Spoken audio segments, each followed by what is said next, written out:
Chapter 1. A Chill at Willowbank House. It was a frost-laced morning in early February when Miss Marple arrived at Willowbank House, situated just outside the village of St. Mary Mead. Westbury-on-Thames was cloaked in quiet mist, the kind that softened the outlines of the hedgerows and draped the bare trees in a silvery hush.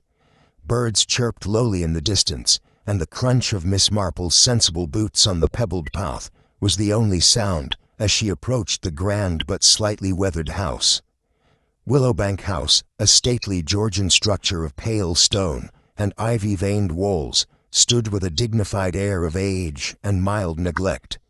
Smoke curled from one of its chimneys, and lace curtains shifted slightly as she was observed from an upper window. The front door opened before Miss Marple could ring the bell, and there stood Sophia Merriman, once Sophia Bellamy of their school days, now matron of this household. Her hair was still swept up in the same firm chignon she had worn at 17, and her figure was nearly unchanged, though the years had etched fine lines across her brow. "Jane, you haven't changed at all," Sophia declared with polished warmth. "You look just as I remembered, sharp eyes and all." "And you, Sophia, have become quite the lady of the manor," Miss Marple replied, stepping inside where the warmth of a crackling fire met the scent of toast and lavender polish. "It's so good to see you after all these years." Inside, the house was comfortably furnished, though Miss Marple noticed a subtle air of tension, like the moment before a storm. The hallway was neat, polished to a shine, but there was a stiffness to it, a kind of order that did not feel entirely natural. Sophia led her to a drawing-room where tea had been set out. As they spoke of old memories, school mischief, dances, and a bitter Latin master who despised Sophia's handwriting, Miss Marple was introduced to the current members of the household. Helen came in first, sweeping into the room like a woman stepping onto a stage. She was tall, thin, with gleaming hair pulled back into an elegant twist. Her voice was brisk, clipped with the accent of someone who had spent too much time at West End boutiques. She wore a slate-gray dress that looked effortless but was almost certainly expensive. "And this," Sophia said with a slight pause, "is Edith." Edith entered quietly. She was the contrast to Helen in every possible way. Shorter, fuller, with a soft, round face that betrayed an easily hurt nature. Her eyes, dark and expressive, met Miss Marple's for the briefest second before lowering. She wore a plain blouse and cardigan, her hands clutched in front of her, as if to shield herself from invisible blows. Douglas, Helen's husband, had already left for work in London, Sophia explained. He was rarely home during the week, commuting to the city where he worked in insurance. Arthur, the younger son and Edith's husband, had his own business. What sort? Miss Marple was not told, and was currently upstairs dressing for the day. And then there was Alfred Merriman, Sophia's husband, a retired solicitor with a fondness for gardening and morning walks. He appeared briefly to shake Miss Marple's hand, his manner cordial but distracted. His gaze lingered a little too long on his watch, and moments later, he was gone.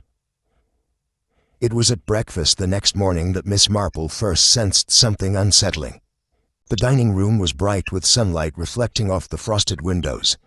A large oak table stood in the center, set with silverware and porcelain. Everyone except Douglas was present.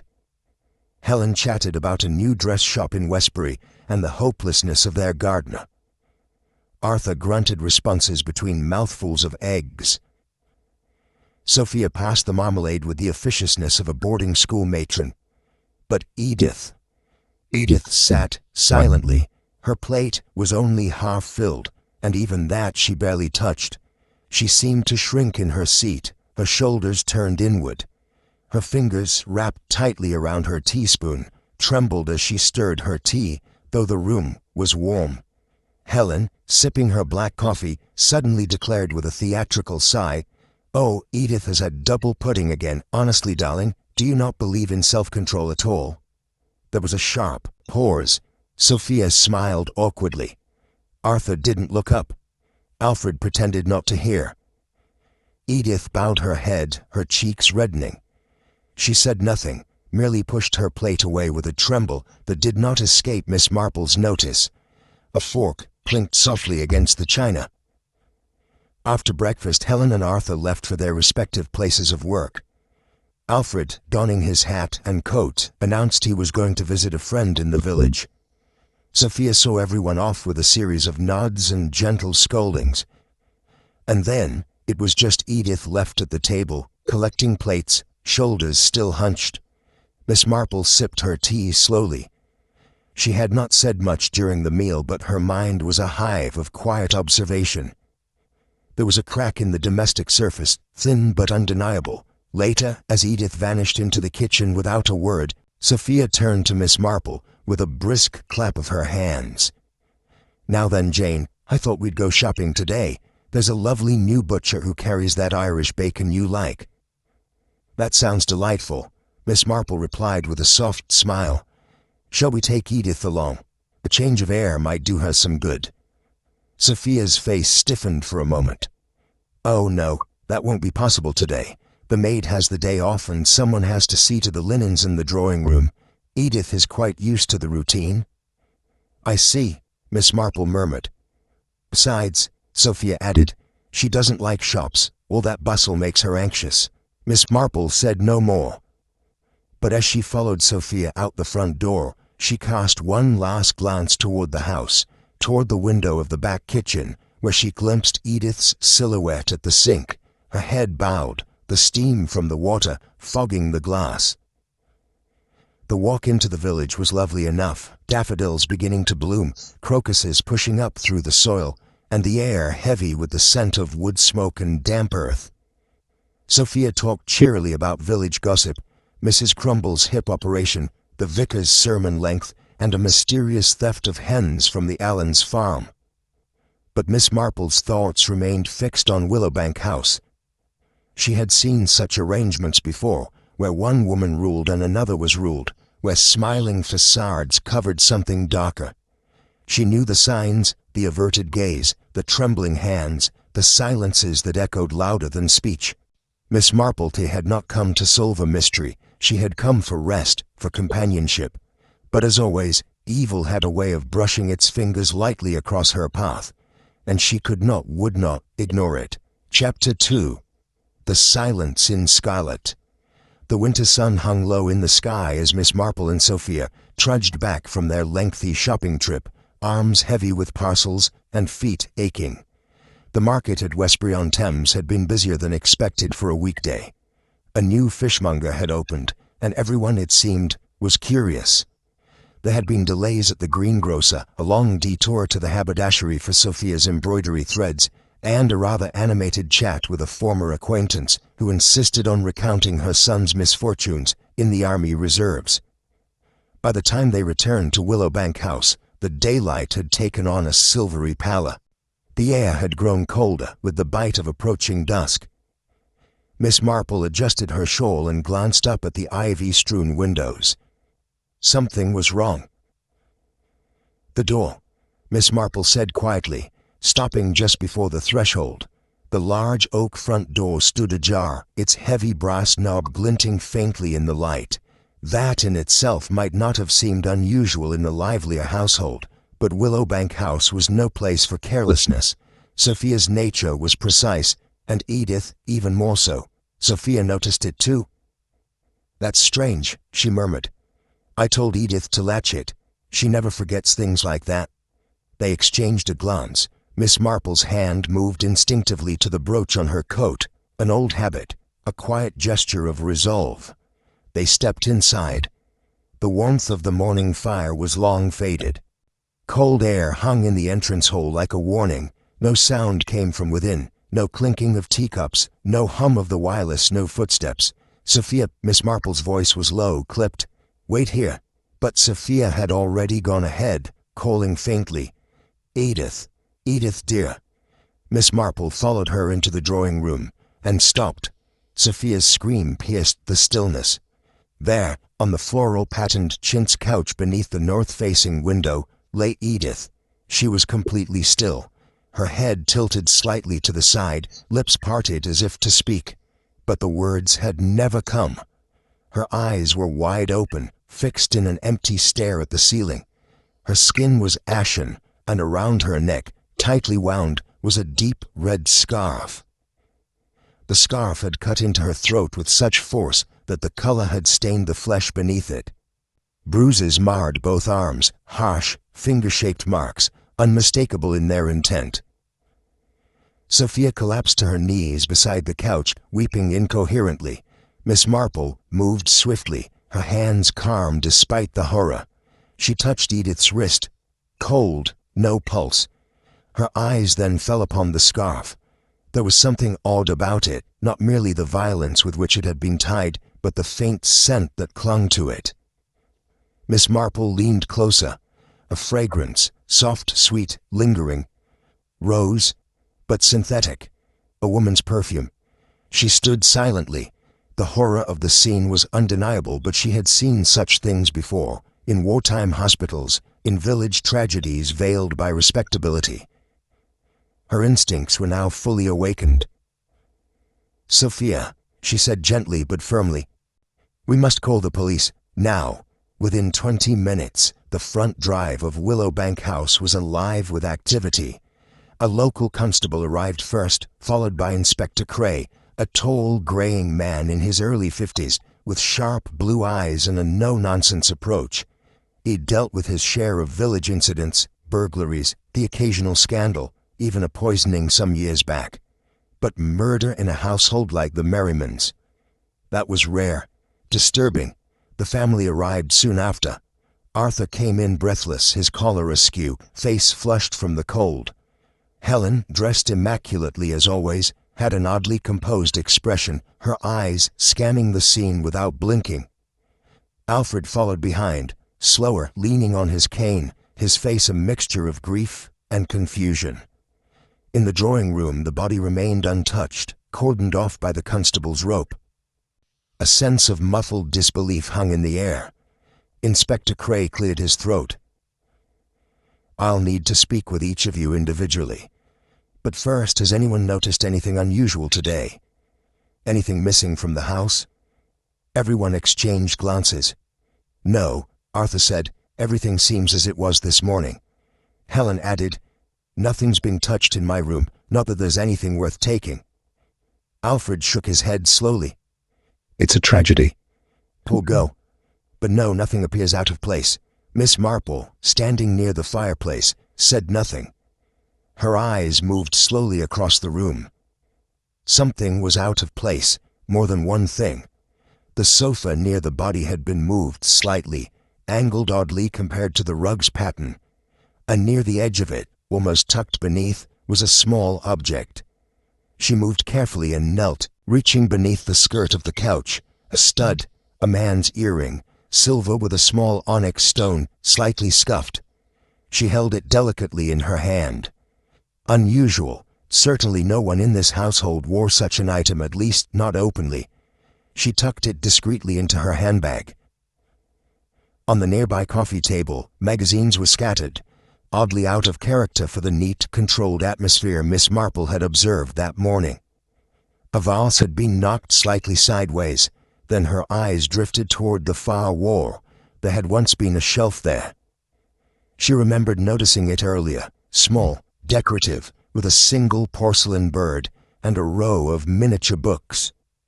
It was now bare, clean, as though it had been deliberately cleared. She said nothing, only nodded silently when Inspector Cray glanced her way. Right then, Cray continued, "Cause of death seems fairly obvious, but the coroner will confirm. We'll remove the body shortly and conduct a full sweep of the room. You'll all remain on the premises, please." He turned to Miss Marple. "You were the first to find her?" "Yes," she replied softly. "Sophia and I had been out shopping. We returned shortly after 4. The door was ajar. We found Edith, as you see her now." Cray nodded.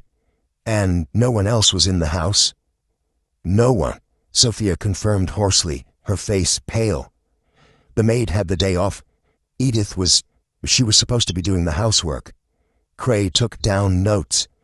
"We'll be checking all entries and exits, and we'll need statements from each of you." The scene continued, quietly efficient. Photographs were taken, fingerprints dusted, the red scarf was carefully bagged.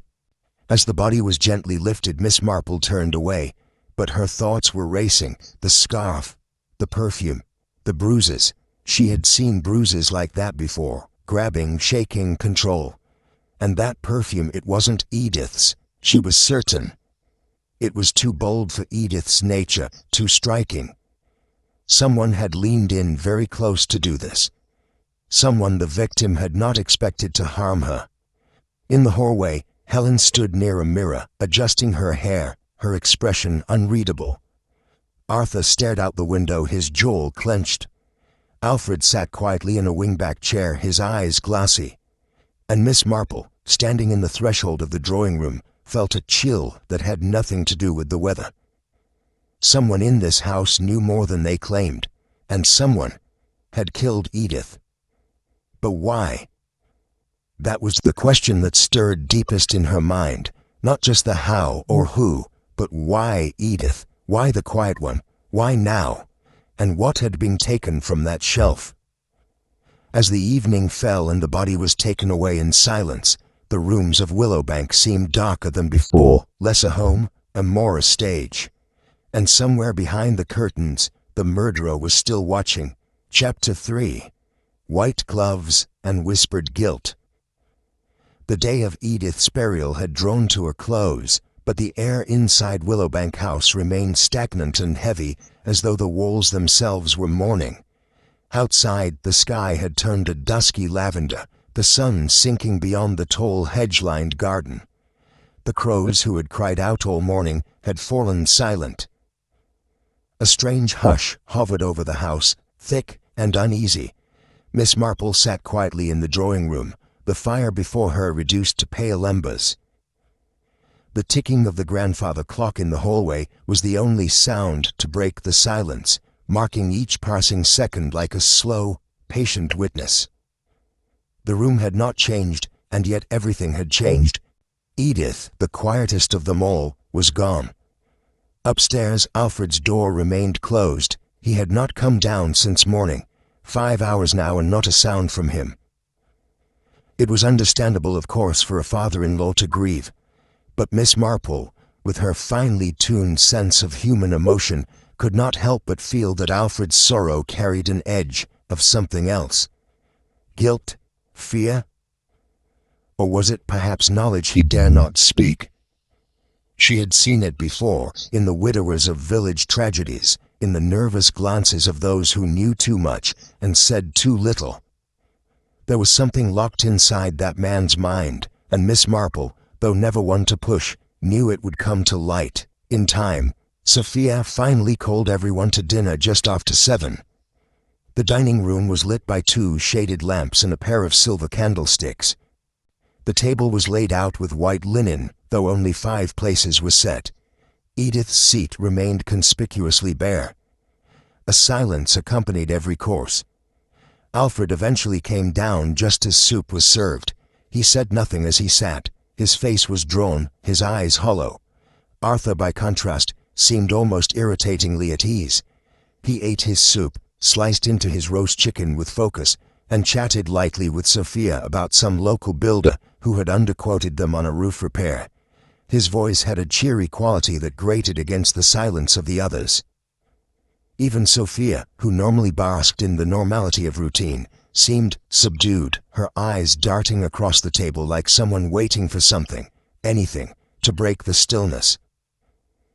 The only other presence was Annie, the maid, who had returned that morning. She moved between the kitchen and dining room with quiet efficiency, but her eyes betrayed more than routine. As she leaned forward to pour the tea, she whispered just loud enough for Miss Marple to hear. "The house feels strange without Miss Edith, Ma'am," she said. "She used to make tea for me herself when I was tired." Miss Marple nodded silently. It was an intimate detail, and a telling one. The kindness Edith had shown wasn't visible in grand gestures, but in quiet, consistent humanity. Even to the maid, she turned toward Arthur, who had just taken another bite of potatoes with no apparent concern. "Arthur," Miss Marple said gently, Did Edith have any enemies? Anyone who bore her ill will? Arthur looked up mid-chew, slightly surprised. Enemies? Edith? He chuckled softly. No, I don't think so. She wasn't the sort. Too timid, really. She could barely tell the grocer if he overcharged her. Miss Marple smiled politely but didn't drop the question. Yes, she was gentle. But gentle people often suffer silently. Perhaps she had some private distress. Arthur shrugged. Not that I know of. Curious, Miss Marple murmured. No known enemies, no missing items, no break-in, and yet, here we are. Arthur's smile faltered. For just a second Miss Marple saw it, a twitch at the corner of his mouth, a hard blink, something small and involuntary. But it passed. Miss Marple turned her attention away before it seemed like too much staring. That was when she noticed Helen's hands. Helen sat upright at the other end of the table, chewing with quiet elegance. But her hands, resting neatly beside her napkin, were gloved. White leather gloves. Miss Marple's eyes narrowed slightly. Not black morning gloves, not woolen gloves for warmth. These were stylish, too pristine, too deliberate. And yet, at the funeral earlier that day, no one had worn gloves. No one except Helen. Why would a woman wear gloves to dinner, and not remove them even for soup?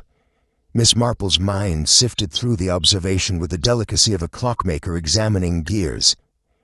Gloves could hide many things, ink stains, a rash, or something darker, scratches, bruises, blood.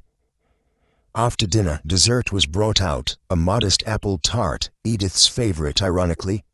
No one touched it. Alfred was the first to rise, his chair creaking beneath him. He stepped out of the room slowly and passed by Miss Marple in the hallway. For a brief moment, he paused, his lips parted slightly, as if he were about to speak. But then, as though the words had frozen on his tongue, he simply nodded and walked away. Sophia collected the dishes in silence, and one by one the household retired to their rooms. Miss Marple did not go upstairs. Instead, she sat once more in the drawing-room, where only faint firelight flickered against the shadows. She took a deep breath and closed her eyes for a moment, retracing everything she'd seen since arriving. Edith, silent at breakfast, her plate half-touched. Helen, cruel in her remarks, sharp and polished. Arthur, oddly cheerful, disturbingly unaffected. Alfred, grieving but too intensely, and hiding something. And now this, the white gloves, the tension, the absence of any break-in, any robbery. A death that felt personal. Miss Marple reached for her knitting, though her fingers barely moved the needles. Instead, she watched the reflection of the room in the window pane and waited for the house to speak. She didn't have to wait long. Soft footsteps came down the stairs about an hour later. A door creaked open, a figure moved across the hall. Miss Marple remained perfectly still, her breath even. It was Annie. The maid slipped into the drawing-room, startled to find Miss Marple still awake.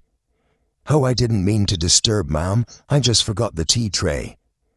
"Quite all right, dear," Miss Marple said kindly. "Come, sit a moment. You've had a long day."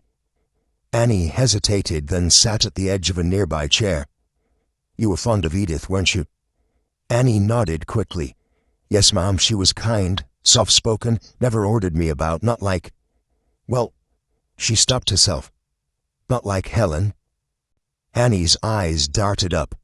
She could be difficult. Always watching Miss Edith, she was different. As the maid left, Miss Marple stood and walked slowly toward the fireplace. She looked once more at the room. The slightly moved sofa, the bare shelf, the faint scent of rose perfume that still lingered on the cushion. It was a murder born not of theft, but of emotion. And emotions, Miss Marple knew too well, were far more dangerous than money, especially when they were hidden behind white leather gloves. Chapter 4. Secrets Among the Roses. The next morning arrived with a breath of freshness in the air. A soft fog rolled off the riverbanks of Westbury-on-Thames, and dew glistened like scattered pearls upon the grass. Willowbank House remained subdued, its windows half-draped as though shielding themselves from the truth that had taken root within its walls. Miss Marple, ever an early riser, finished her tea and stood near the window, pulling her shawl tighter around her shoulders. She had slept only lightly, her thoughts crowded with bruises, gloves, a missing shelf, and Edith's motionless body on that couch. Something about the house still bristled with untold truths, and the pieces were beginning to rustle beneath the surface. She turned to Sophia, who was setting down a tray. "Sophia, it's a lovely morning. Shall we go for a little walk? A bit of air will do us both good." Sophia, though tired, brightened at the suggestion. "Yes, I think we should. I could use a change of scene. The park's just a 10-minute walk. It will be good to see some familiar faces." So the two old friends, wrapped in layers and long wool coats, stepped out into the chilled morning and made their way along the narrow lane toward Westbury Park. Birdsong fluttered in the hedgerows, and the lamplighter's trace still lingered faintly in the scent of extinguished gas. As they entered the park, Sophia smiled and gestured toward a cluster of women chatting by the duck pond. "There's Mrs. Penrose, and that's Mrs. Ellen, with a horrid dachshund. Oh, and Mrs. Crowley. We were neighbors once. Shall I introduce you?" Miss Marple nodded with polite interest, though her mind was already on other things. As Sophia drifted toward her group of acquaintances, wrapped in animated greetings and shared grief, Miss Marple chose to sit on a nearby iron bench, half-warmed by the morning sun. She sat in silence, observing the careful rhythms of people going about their routines, children tossing crumbs to the birds, a man in a tweed cap reading his newspaper, and a young couple arguing gently about directions. Suddenly a voice pulled her attention. "You must be a friend of Sophia's." Miss Marple turned to see a thin, elderly woman with a sharp jawline and eyes that held the precision of someone who had spent her life observing more than speaking. She wore a burgundy wool coat and a grey hat, adorned with a faded feather. "Yes, I am," Miss Marple replied with a warm smile. "Jane Marple, we were at school together." The woman nodded and sat beside her. "I'm Mrs. Crowley, lived next to the Merrimans for years, moved 2 streets away last spring when the damp got into my bones." They exchanged a few pleasantries, weather, the poor state of the grocer's deliveries, the price of eggs. Then Mrs. Crowley leaned in slightly, her voice lowering. "I saw something odd a few days ago." Miss Marple's brow arched ever so subtly. "Did you?" Mrs. Crowley squinted toward the middle distance, as though reviewing the scene again in her mind. "Yes, it was Mr. Alfred. He came out of the house wearing his coat. Looked like he was going for one of his walks, as he often does. He went through the garden gate and down the path, but then he came back only 15 minutes later." She paused. "And?" It was his face, pale, far too pale, as if someone had just told him something dreadful, or he'd seen a ghost. Not a man returning from a walk. His legs could barely carry him. Miss Marple nodded slowly. "Did he speak to anyone?" "No." Mrs. Crowley shook her head, went straight back inside. "I almost called out to him, but something in his face told me not to." Miss Marple gave a soft sigh. That pale face could be fear or guilt. Mrs. Crowley tilted her head. "Exactly what I thought." They parted shortly afterward, and Miss Marple returned to the house deep in thought. Each thread she pulled seemed to lead to a different knot, but it was becoming clear that Alfred's silence was not born of pure grief alone. Later that afternoon, Miss Marple entered the kitchen where Annie was wiping down the counter. The scent of lavender polish and coal dust lingered in the air. "Annie," Miss Marple said kindly, "you were off the day Edith passed, weren't you?" Annie nodded, looking slightly startled. "Yes, ma'am." "May I ask why did you request it?" The girl hesitated, fiddling with her cloth. "No, ma'am. Madam Helen told me the evening before not to come, said it would be better if I took a day off." Miss Marple tilted her head. "That's odd. Helen always complained that Edith didn't manage the chores properly.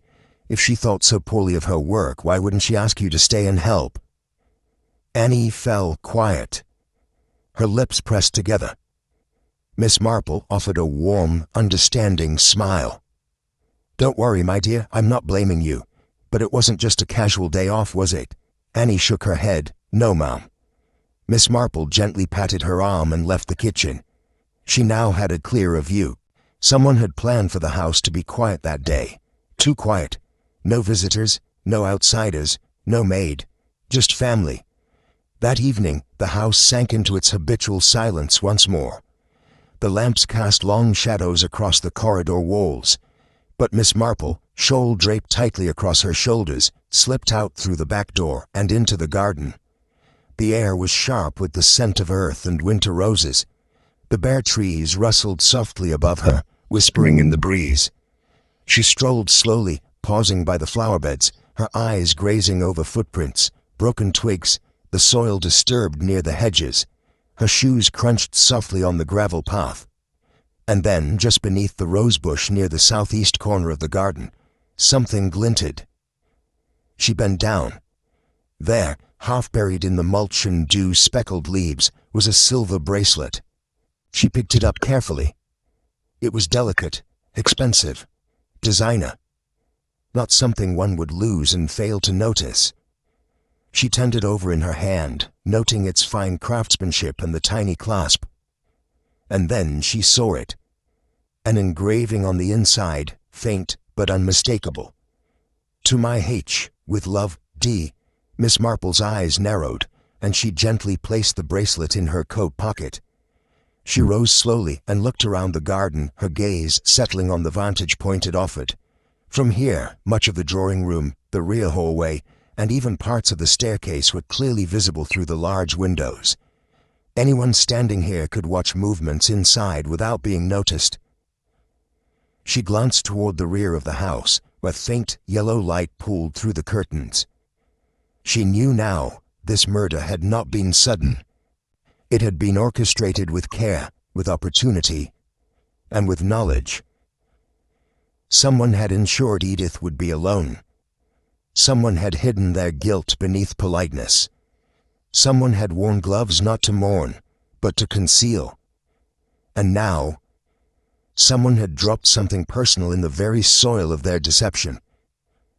Miss Marple stood in the garden a while longer, listening not to the wind, but to the silence it carried.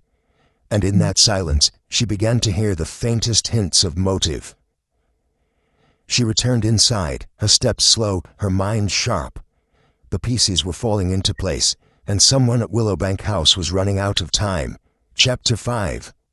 The Whisper in the Dustbin. The morning light filtered softly through the lace curtains of Willowbank House, casting pale golden patterns on the drawing-room rug. The air was filled with the quiet murmur of the house beginning its day. Clinking china, the faint hum of the kettle, the rustle of papers being folded neatly for the morning fire. Yet beneath this veneer of domestic calm, something unsettling still simmered, just beneath the surface. Sophia was placing a coffee tray on the table when Miss Marple entered the room, wrapped in her dove-gray shawl, her expression unreadable but alert. "Sophia," she said with a faint smile, "I was wondering if I might take a look at Edith's room." Sophia glanced up, surprised. "Edith's room? Oh, yes, of course, Jane, if you feel it might help." Her voice faltered slightly, but she nodded and added, "Go on, it's just as she left it. I haven't had the heart to touch anything."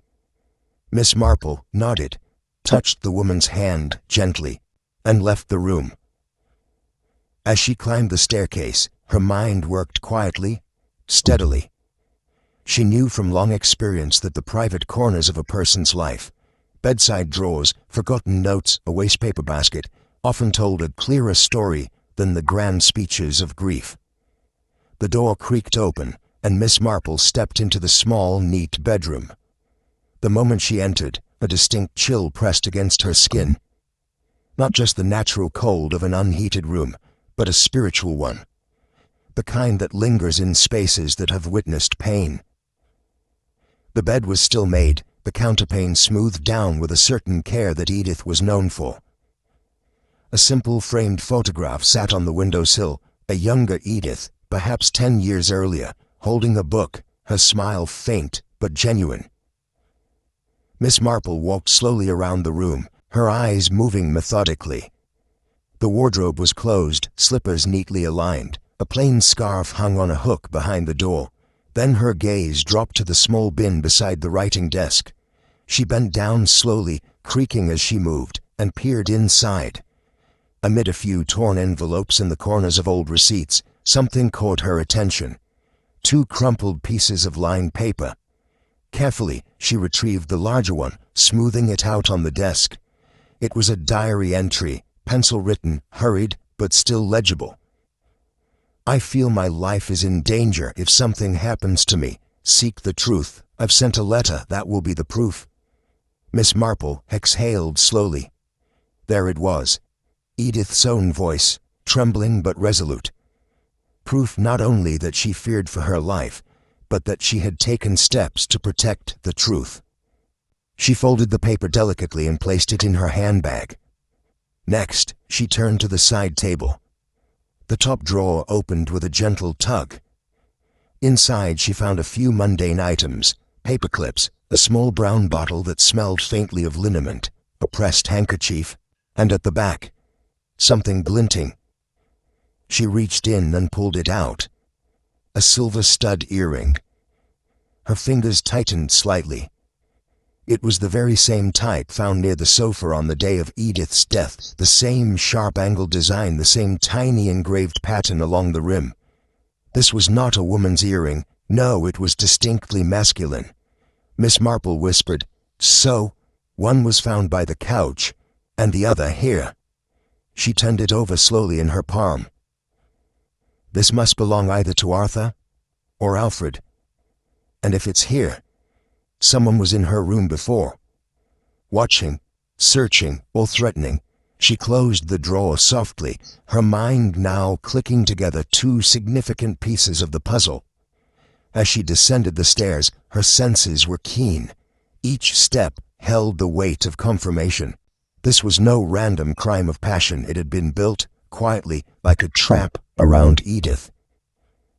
She reached the lower floor just as Helen's voice rang sharply through the hallway.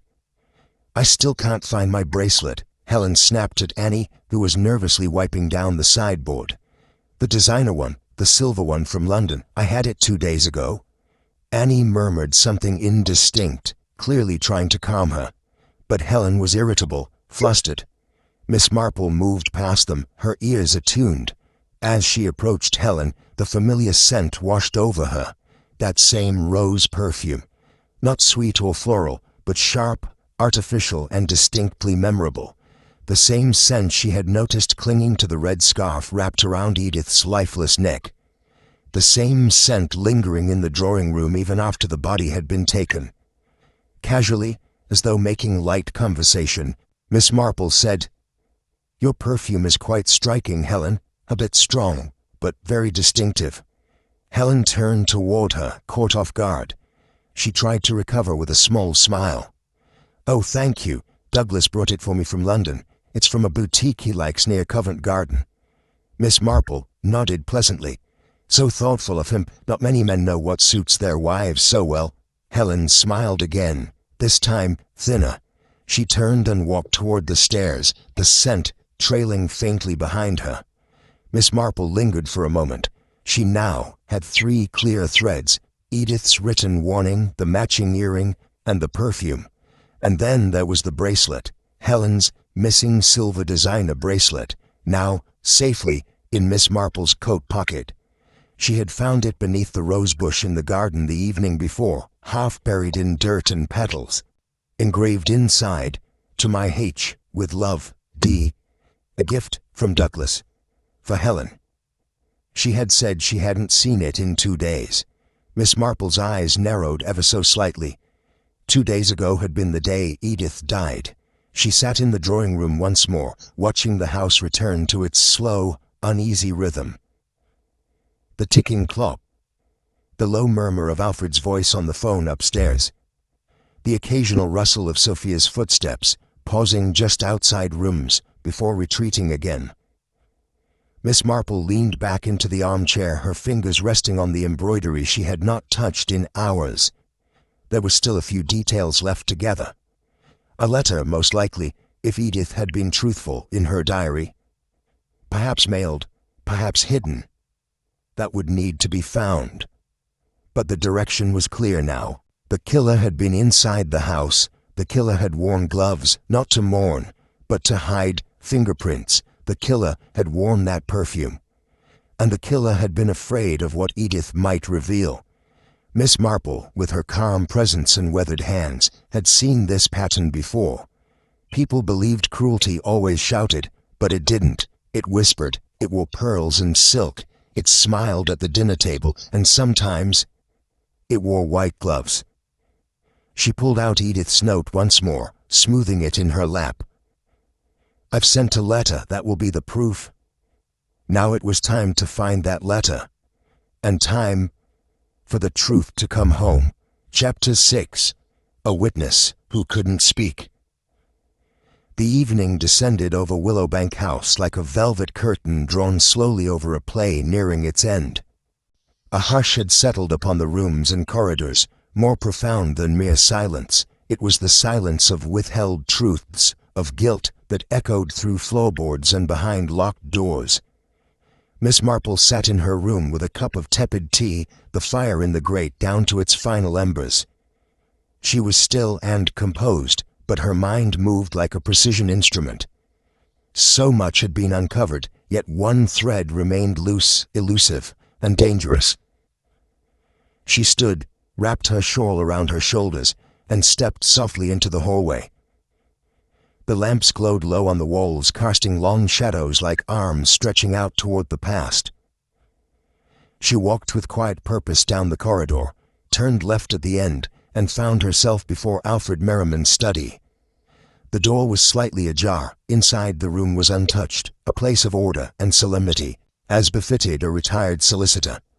The smell of old paper and ink lingered faintly, comforting and familiar.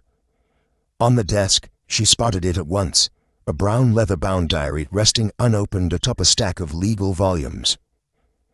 Miss Marple's fingers hovered a moment before she lifted it and slowly turned the pages. Most entries were mundane: garden schedules, doctor appointments, and a few clipped notes about neighbors and family affairs. But near the end of the book, in a less steady hand, was a half-page note, its letters slightly more jagged, as if written with a trembling conscience. "I saw Edith die with my own eyes. She was like a daughter to me. But I couldn't do anything, because he is my son. And my daughter-in-law, how could she betray her own husband like that? I wish I could tell someone, but I don't have the courage." Miss Marple read it twice, then gently closed the diary and returned it to the desk. "This," she thought with a deep exhale, "is the testimony of a witness, a man who could not speak when it mattered, but who has told the truth now, in ink." Back in her room, the evening deepened into night. A soft fog crept in from the garden, veiling the windows in a thin film. From the upper floor, Miss Marple watched the house through the glass, her eyes tracing the movement of light and shadow. She saw Arthur's door open slightly. A figure slipped inside. Helen. She moved like someone who had done it many times before, with neither hesitation nor urgency. The door shut behind her, and the corridor fell back into stillness. No words had been exchanged, no need for them. Miss Marple narrowed her eyes. The truth, it seemed, was far less tidy than Helen's well-kept hair and diamond earrings. Not long after, a soft knock came at her door. Miss Marple opened it to find Helen standing in the hallway, dressed in her silk robe, her face framed by a faint smile that didn't quite reach her eyes. "I know you stay up late," she said. "I can't sleep either. Thought you might like to see some of the things I bought. I did a bit of shopping earlier this week. It might help to think about something cheerful." Miss Marple nodded graciously, concealing the flicker of suspicion that lit within her. "Of course," she said. Helen's room was immaculate, scented faintly with rose, the same sharp floral note Miss Marple had detected on the red scarf wrapped around Edith's throat. "I got this silk blouse from the new shop in Westbury," Helen said, holding up an ivory fabric trimmed with lace. "And this perfume? Douglas sent it from London. It's a bit bold, but he likes strong fragrances." Miss Marple smiled politely, her gaze wandering discreetly across the room. And then she saw it. A photo frame resting on the corner of the vanity. Unremarkable at first glance, but to Miss Marple it was like spotting a wolf in a sheep pen. "That," she thought, "is the photo frame that went missing from the drawing room." She stepped closer. The photo was of the whole family: Sophia, Alfred, Douglas, Arthur, and Helen. But there, wrapped proudly around Helen's neck, was the very same red scarf that had been used to kill Edith. The same scarf with its strong rose perfume, its tight grip, its murderous history. Miss Marple looked at the photograph carefully. The scarf stood out even in the muted tones of the image: bold, expensive, distinctive. Helen was watching her closely. "Isn't it a lovely picture?" she said.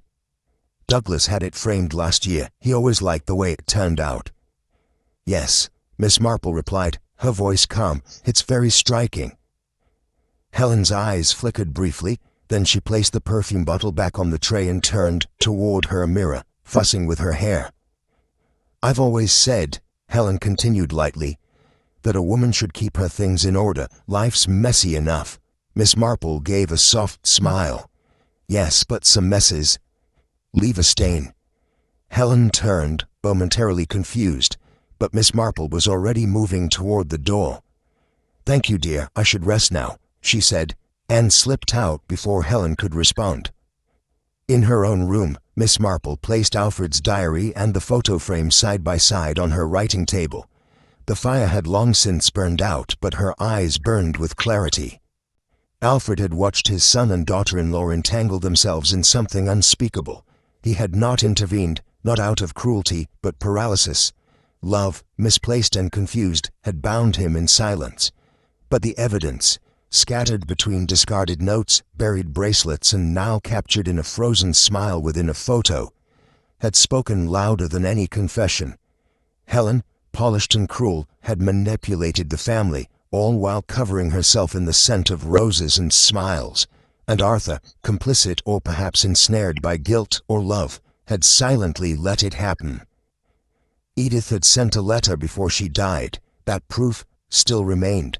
But Miss Marple knew something even more powerful now. Motive and opportunity had been laid bare. She would wait no longer.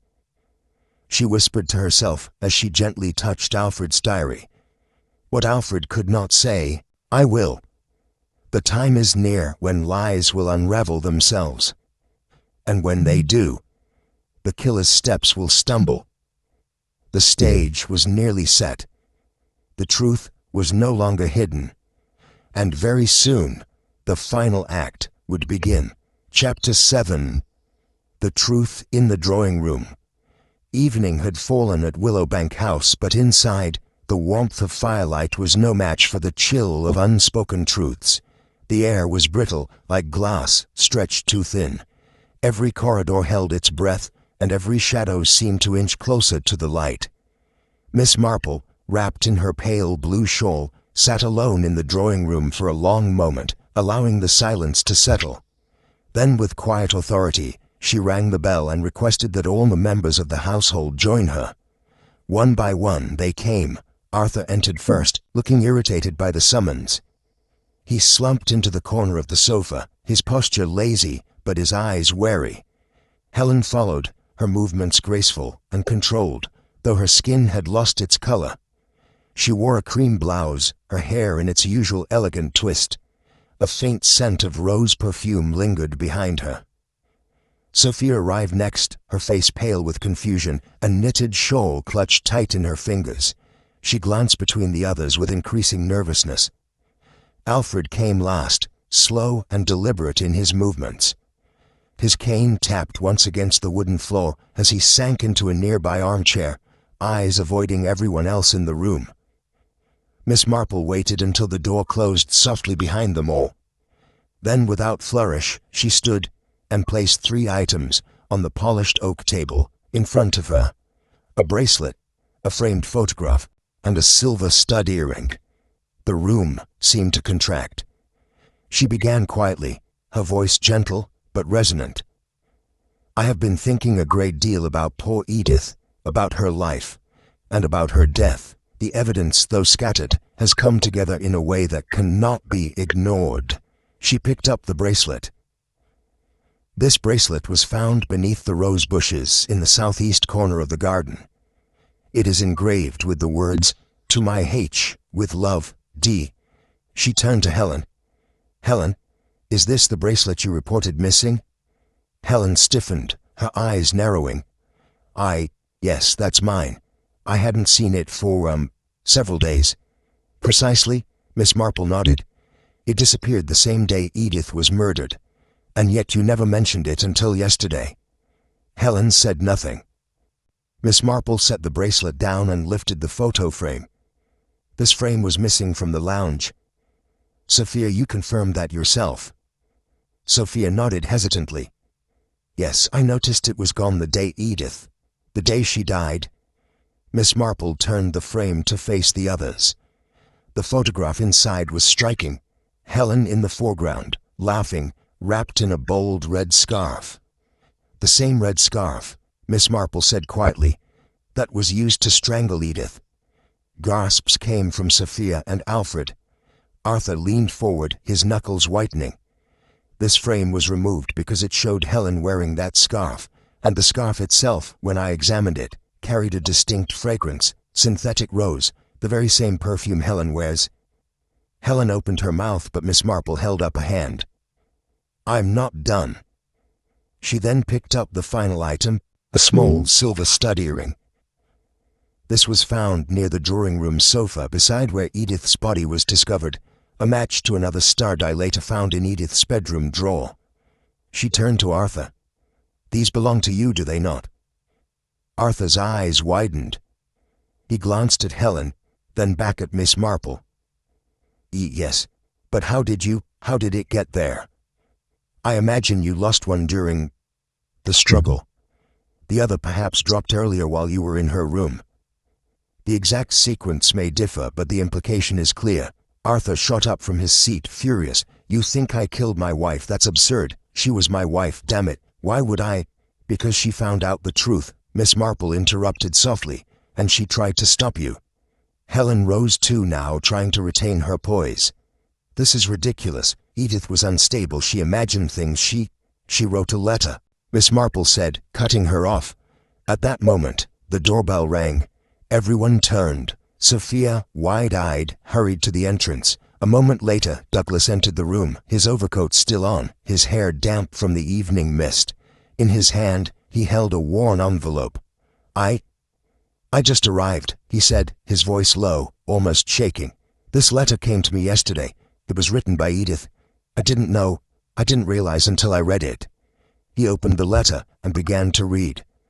"Douglas, Helen is betraying you. She and Arthur are involved. I caught them together. When I confronted them, they threatened me. Helen said, if you say anything, you won't live to regret it. If you are reading this, something has happened. Please come quickly." A heavy silence fell. Even the fire seemed to still. Helen sank slowly into her seat, as if the weight of the room had finally pressed her down. Arthur remained standing, his face rigid, with disbelief or fear. It was hard to tell. And Alfred, quiet until now, closed his eyes and sighed. Miss Marple looked at him gently. "Alfred, would you like to tell them what you saw?" He opened his mouth, then closed it. His hands trembled slightly. "I returned to the house that afternoon," he said at last, voice brittle. "The front door was locked. I circled round the back, and I saw through the drawing-room window." His voice cracked. "I saw Arthur and Helen. They were both standing over Edith. I saw the scarf being pulled tight. I saw her collapse. And I did nothing." Arthur turned on him, shocked. "You're lying. Why would I hurt her? She was my wife."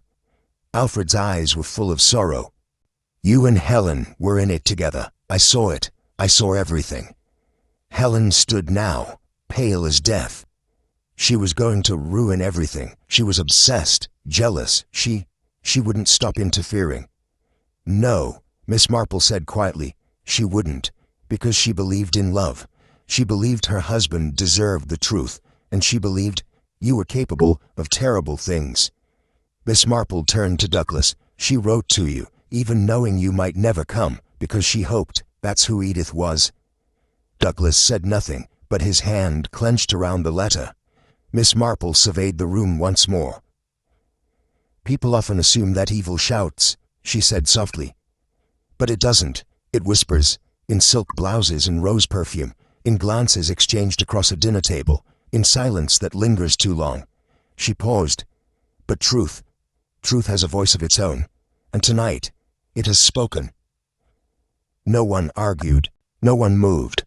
Helen sat in perfect stillness, her mask broken.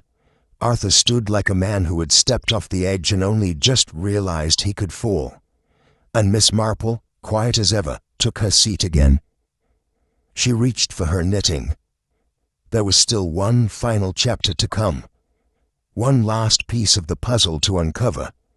But now the storm had broken, and the house, at last, had spoken. Chapter 8. The Final Unmasking. The grandfather clock in the hallway struck 8. Its chimes echoed through the cold, silent corridors of Willowbank House, each note landing like a soft knock on the past. The shadows on the drawing-room walls stretched long and uncertain, and the scent of lavender polish, so familiar to the house, could not conceal the staleness of grief that had now taken root.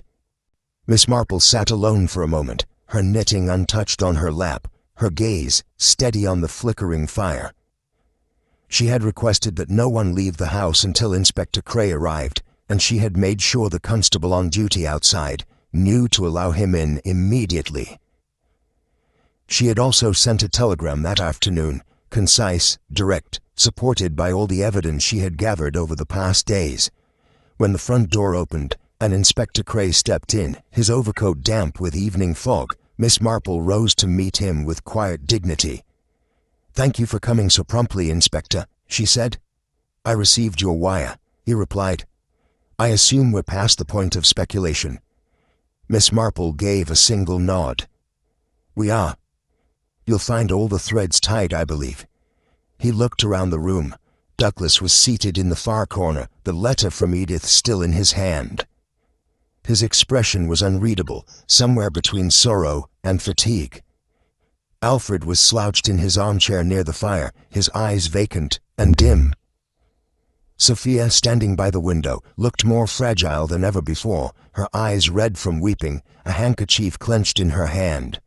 But it was Helen and Arthur who drew the inspector's gaze. They sat together on the sofa, not touching, but close enough to suggest an understanding had passed between them. A dark, binding understanding.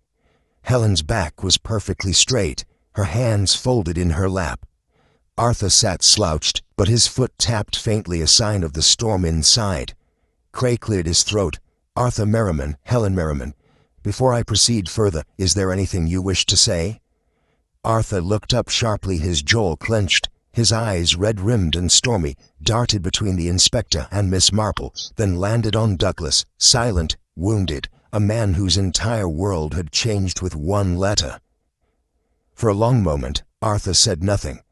Then suddenly, as though a dam inside him had cracked, he stood. His voice was loud, brittle with fury, and something else, something darker. "Yes," he shouted, "yes, I did it." Sophia let out a soft cry. Douglas did not move. Helen lowered her gaze, her expression unreadable. Arthur's voice trembled, not with regret, but with rage. "I killed her, and do you know why? Because I couldn't bear her anymore. That woman, my wife, she made my life a living hell." He paced a step, hands shaking. She was a burden, always meek, always clinging, always heavy. I couldn't even take her to a dinner party without people staring at us, at me, whispering, judging. I deserved someone better, someone who matched me. His gaze flicked to Helen. She did. Helen is everything Edith wasn't. Graceful, intelligent, beautiful. When we were together, I finally felt free, alive. He paused, breath ragged, as though the confession itself had taken something out of him. Helen stood then, slow and poised. Her face was pale, but her voice, when it came, was cold and clear. "I wasn't happy with Douglas," she said softly. "He was a kind man, but kind isn't enough when there's no connection. He was 10 years older than me, always away in London, always tired. I felt invisible." She looked toward Arthur. "Arthur made me feel seen. Every day he was here, every glance, every quiet moment. It became something I couldn't walk away from." Her tone never rose. There were no tears. Only a weary resignation. "I know what we did was wrong, but it wasn't just lust. It wasn't convenience. There was love in it, even if it ended in something terrible." Inspector Cray said nothing. His gaze was hard. Miss Marple, who had remained silent through the confession, now stepped forward. She held something in her hand, a folded sheet of paper. "This," she said softly, "is a page from Alfred Merriman's diary. It was written the night Edith died." She glanced toward Alfred. He nodded faintly, his face hollow. Cray unfolded the page and read, "I saw Edith die with my own eyes. She was like a daughter to me, but I did nothing, because the man who killed her is my son, and the woman who helped him, is my daughter-in-law. I wish I had the courage to speak." The silence in the room was absolute. Miss Marple turned to Arthur and Helen. "You both believed you were clever. You timed it when the maid was away. You moved the photo frame that showed Helen wearing the red scarf. You made sure Edith would be alone. You wore gloves to hide your fingerprints. You assumed she was too weak to do anything." She paused. "But Edith did do something. She wrote a letter to her brother-in-law. She recorded your betrayal, your threats, your cruelty, and she hoped against reason, that he would come in time." Douglas looked up, his eyes damp. "She was brave," he whispered. Miss Marple nodded gently. "And she was kind. Too kind, perhaps. She didn't want to destroy your lives. She just wanted to be free from them." Inspector Cray stepped forward, removing the handcuffs from his coat. "Helen Merriman, Arthur Merriman, you are hereby under arrest for the murder of Edith Merriman. Anything you say may be used in evidence against you." Arthur's shoulders slumped. Helen, still composed, turned to Douglas and said quietly, "I'm sorry." But Douglas said nothing. As the constable escorted them out, the house fell quiet again. Only the fire crackled softly in the grate. Alfred reached for his cane, but did not rise. "She was like a daughter to me," he murmured. "All these years, I watched her fade. And when she finally found her voice, I let her down." His voice cracked. "I should have stopped them. I should have spoken." Miss Marple sat beside him, her hand resting lightly on his. "You did speak," she said gently. "Not aloud, perhaps, but your heart found a way." She stood then and walked to the mantel.